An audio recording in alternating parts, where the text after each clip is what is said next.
All right, hello everyone. Thank you for coming. I hope it will be interesting as we are talking about support and not about space exploration, if you have seen the conference from yesterday from SpaceX. Today I'm going to talk about how we do support at Algolia, but we'll be more interested in how we do it all together because we don't have a specific QA team or support team. So here, everyone is entitled to do some support, whether it's the engineers or the accountant guys or even non-really tech people or even the sales and commercials guys. Let's start with what is support in the end. The support is really about helping the customer, obviously. What does it mean is really to keep your customers working with you. Also is to reduce the churn. Everything is pretty obvious, but it's really something that you need to keep in mind when you're providing support. The thing is, you're not here to impress someone, you're not here to have problems with customer, you're really here to help them and build better relationships with them. Also, what we are trying to do is to improve documentation, because if they are contacting the support of your company, it's mainly because there is something missing in your documentation, or at least they didn't find it easily. So why is everyone involved? First thing first is to let everyone in the company remember what's really important for the customers. When you are building an API like us, it's easy when you are not working directly on the engine or the integrations to forget about what your users are using, how they are using your product, what are their further needs, and stuff like that. So really, the main thing is to focus on that. Also, don't forget that your company lives thanks to you, obviously, because you're part of the company, so you're making it live. But your customers are halfway more important than that. Let's now talk about the support at Algolia. So those 4 bullet points are really what we are interested to do when we are providing support here. This list is what we are telling to every new employee at Algolia. So the main 2 points are really reactivity and accuracy. Reactivity meaning, obviously, don't forget to answer to your customer during the last few hours, because if you are doing that, it shows some kind of disrespect or something like that. Accuracy, it means really, are you explaining what the user really needs to know at the first answer, at your first email, or are you really trying to explain the whole world before going into the specifics for what he needs? Friendliness, it's something that may be sometimes difficult because I don't know how many people here are doing support in their company, but the guys that are asking for your help and support are not always the really happy customers. And friendliness is really something important that we are trying to make happen here at Algolia. And go the extra mile. When you are providing such a software, you have a lot of moving parts, you have a lot of things to know. Before answering to one question on support, and most of the time you won't have the answer for everything. So if you don't have the answer, we are trying to tell our customers, to our employees, sorry, to really go the extra mile and find the answer by themselves and help the customers in the best way they can. It's not only check the documentation and see you later. So how does it work in practice to put everyone on support? First, we are providing support in 2 different ways. The async one, through emails. To do that, we don't have a Gmail inbox where everyone has the password, obviously. We are using a tool called AppScore. So HelpScout is just a tool to centralize all your emails in different boxes, and everyone can check the emails, answer to it, and also put notes that are only readable internally. So this is a very good way to keep track of every single request incoming to Algolia, and also to dispatch them between the teams. And we are also providing real-time support, so it's done via live chat that is accessible thanks to Chatlio, which is connected to our Slack channel. So each time a customer goes to algolia.com, it can see a little need help window at the very bottom. Click on it, and if there is someone on support, he will have access to a chat instead of sending an email. When we are not on support, basically we are booking the next support slot. It's really important to understand that we are not doing that on a daily basis. We have chosen another path. We have an internal tool called Bob that we have developed ourselves, which lets us just simply book the next support slot. So each week we select okay, I will do my next support slot on Monday morning and Thursday afternoon, I don't know. And thanks to that, we can see that everyone is doing the same amount of support, that all the support slots are booked, and stuff like that. And as part of the Go the Extra Mile, we are also trying to answer to delayed response. Because we are providing our service for the whole world, most of the time when you are answering to a question, you are also facing users that are not on the same time zone as you or just in vacations. And they are answering on different schedules. So you have to answer them. And most of the time you don't want to answer your customer, let's say 1 week after. So yeah, even if you're not on your super slot, you are trying to answer the question as soon as possible if it's compatible with your daily workload. Now, does it work? Let's say that yes, but there is always buts. Globally, we're fine. Those numbers are coming from our HelpScout report. Most of the time, we only need three answers for every single ticket incoming to HelpScout to solve the problem of the customer, or at least to answer his questions. And we are providing the first response in 2-3 hours, which is pretty reasonable when you know that most of the support team is here in Paris. The other one is in SF, San Francisco, and that all of our customers are all around the world: India, China, France, Europe, Canada, etc.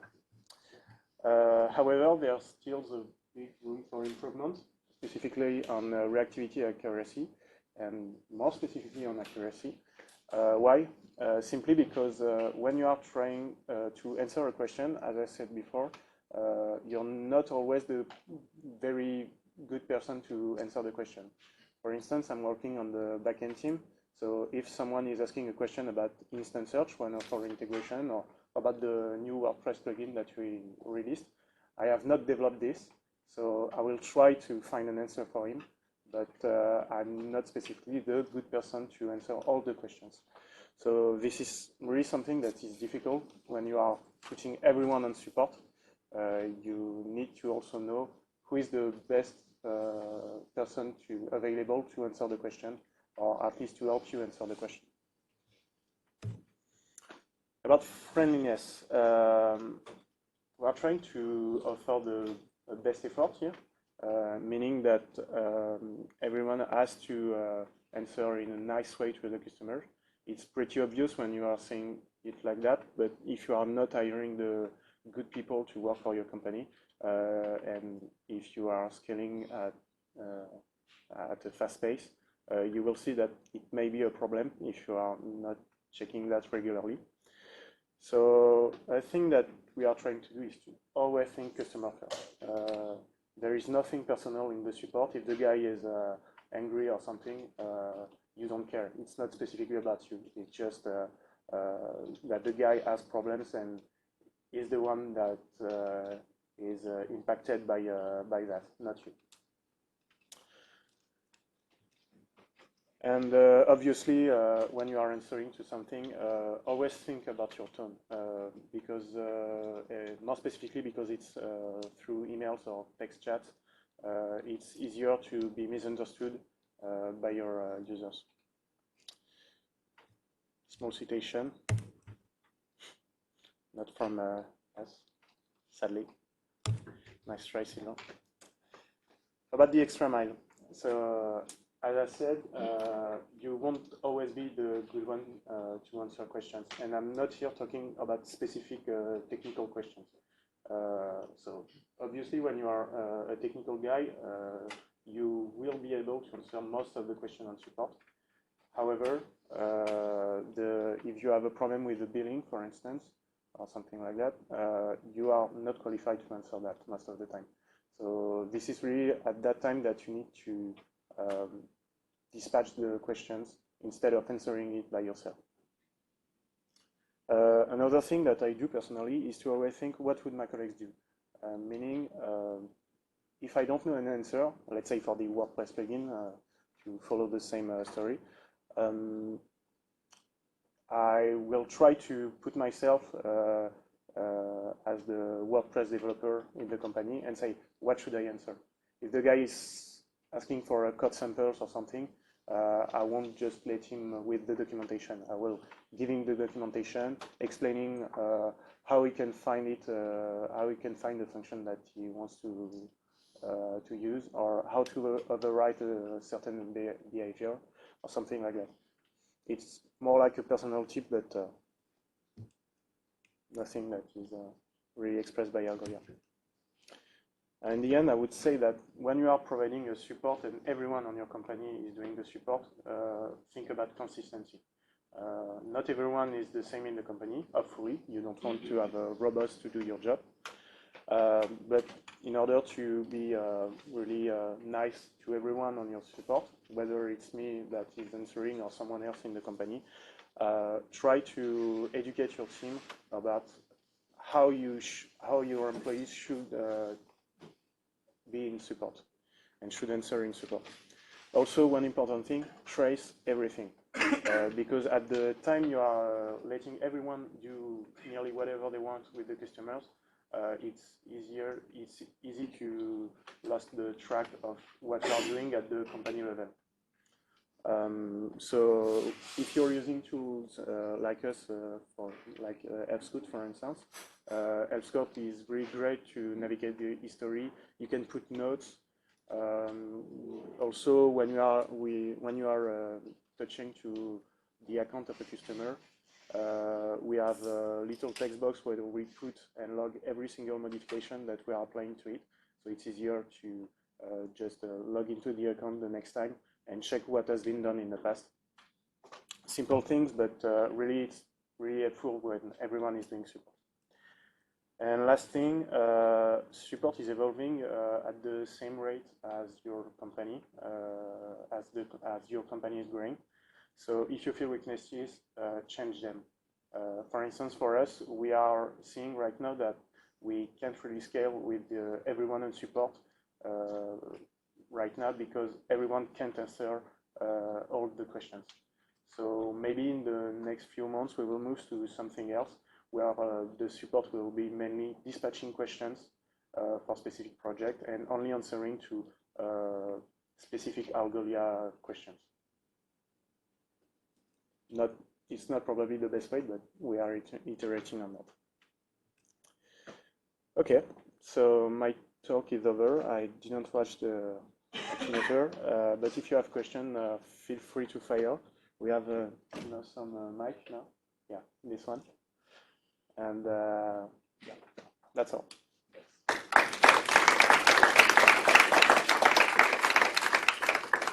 So this is a mic. You can speak into it. I will give it to anyone who's asking questions, so it does not have to repeat them. So here you go if you have any questions.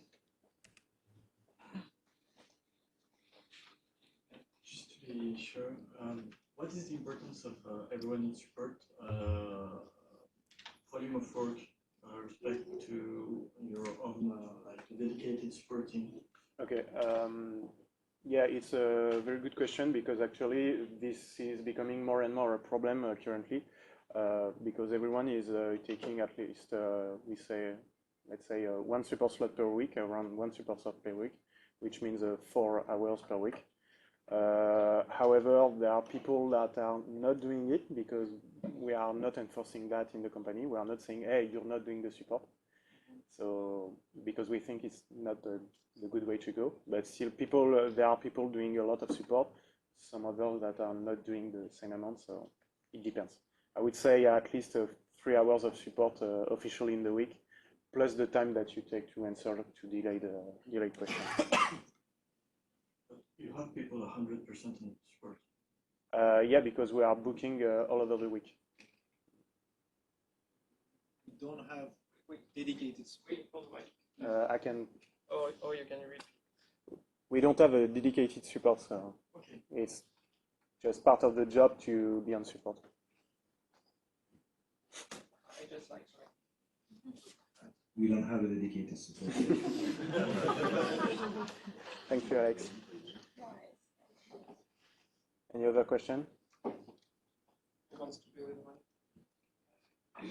Just to play, not to ask question. How do you improve your documentation? And do you have tools to do the documentation? And how do you validate that the documentation is correctly improved? Okay. We have one thing to write the documentation that we have written by yourself. So everyone in the company can have the rights to edit every single page of documentation. So the documentation is mainly the pages that you can find on algolia.com/doc. Here you can edit every single page, every single code samples, and we have also a README generator because all our API clients have the same README. We have just the code samples that are changing and some partial sections. And for that, we have a dedicated GitHub project where everyone can commit and push some changes. I'm not familiar with Algolia documentation, so is it a wiki? No, it's a single page. I can show you.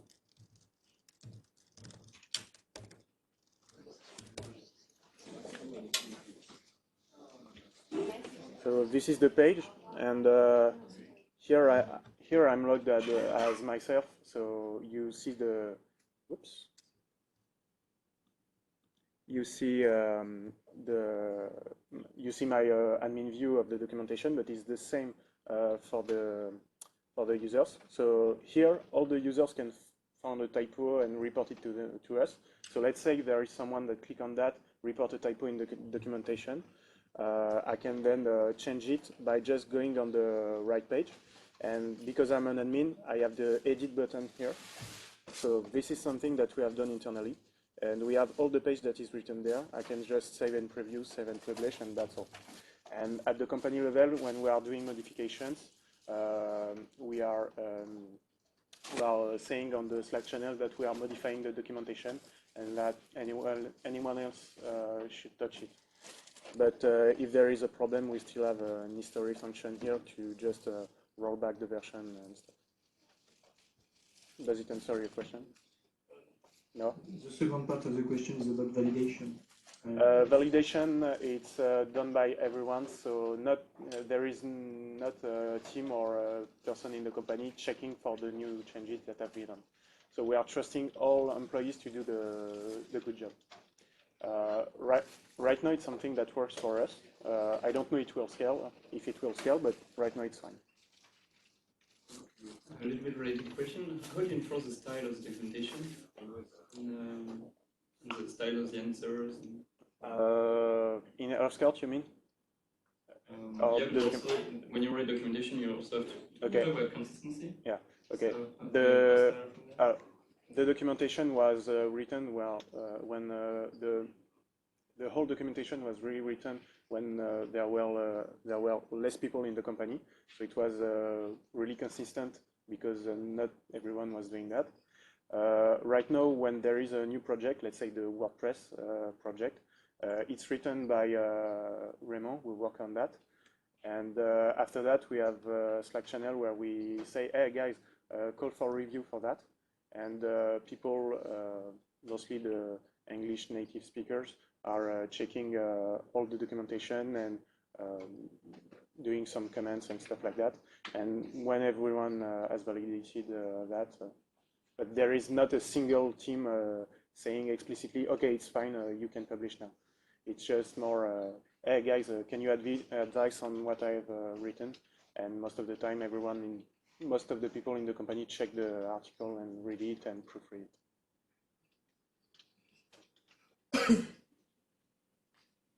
Thanks. And, yeah. Thank you.